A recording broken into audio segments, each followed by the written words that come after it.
చూస్ country delight, live better. ఇప్పుడే country delight app ని download చేసుకోండి.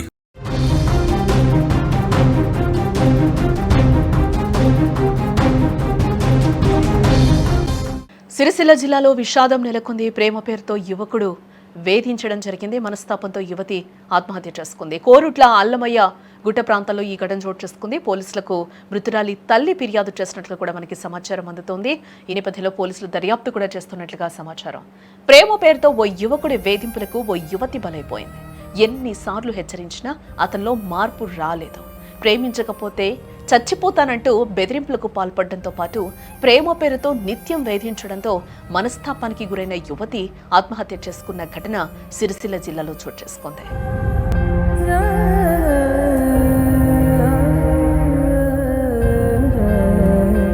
సిరిసిల్ల జిల్లా కోరుట్ల అల్లమయ్యగుట్ట ప్రాంతానికి చెందిన ఓ యువతిని నందీశ్వర్ అనే వ్యక్తి ప్రేమ పేరుతో వేధిస్తూ ఉండేవాడట. అయితే ఇదే విషయంపై గతంలో పలుమార్లు హెచ్చరించినా అతనిలో మార్పు రాలేదు. దీనికి తోడు తనను ప్రేమించకపోతే చనిపోతాను అంటూ బెదిరించేవాడంటూ కూడా చెప్తూ ఉంది.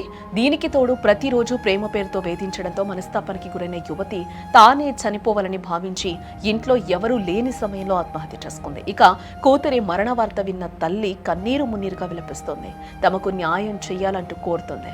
మరోపక్క మృతురాలి తల్లి ఇచ్చిన ఫిర్యాదుతో కేసు నమోదు చేసుకుని పోలీసులు దర్యాప్తు చేస్తూ ఉన్నారు.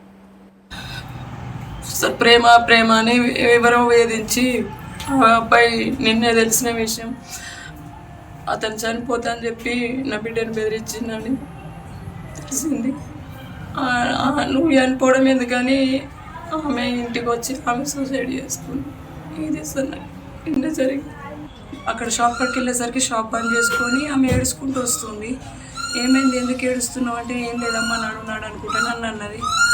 అంటే ఏమైంది, ఎవరేమన్నారు అని చెప్పి నేను షాప్ కాడికి పోయినా. షాప్ కాడికి వెళ్ళేసరికి ఆ అబ్బాయికి ఇంతకుముందు ఒకసారి పెద్ద మనుషులు బెదిరించారు, మీరు చిన్నపిల్లలు, ఇది కరెక్ట్ కాదు, మీకు ఏజ్ లేదు, ఈ ప్రేమ దోమ ఇవన్నీ కరెక్ట్ కాదు, ఎవరు వాళ్ళు చదువుకోండి అని పెద్ద మనుషులు ఆల్రెడీ వార్నింగ్ ఇచ్చి ఇద్దరికి బెదిరియడం జరిగింది.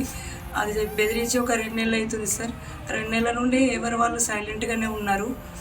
మా అమ్మాయి కూడా బాగానే ఉంది మా ఇంట్లో. నిన్నటికి మాత్రం షాప్ కాడికి వచ్చి అమ్మాయిని బెదిరించడం వల్ల నువ్వెందుకు వెళ్ళిపోతావని ఈమె అతనితోనని ఇంటికి వచ్చి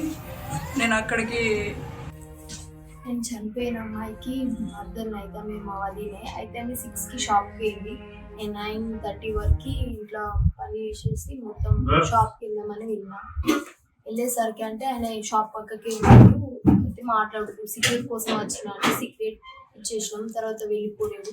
సైడ్కి ఉన్నాడు, చేతి కోసుకొని నేను చచ్చిపోతా నాతో రా అంటే మా వదిన చూసి నేను రాను అనుకుంటే ఏడ్చుకుంటా వచ్చేసింది.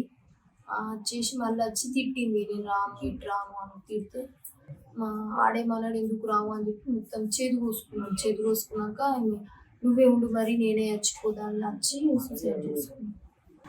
అప్పటికే మా అత్తమ్మ వచ్చేసింది, షాప్ బంద్ చేసుకున్నాం. వచ్చేసినాక ఇంకొక అబ్బాయి సైకిల్ చేసి మా అత్తమ్మ షాప్ ఎందుకు పోయి వస్తే అక్కడ ఉన్నాడు.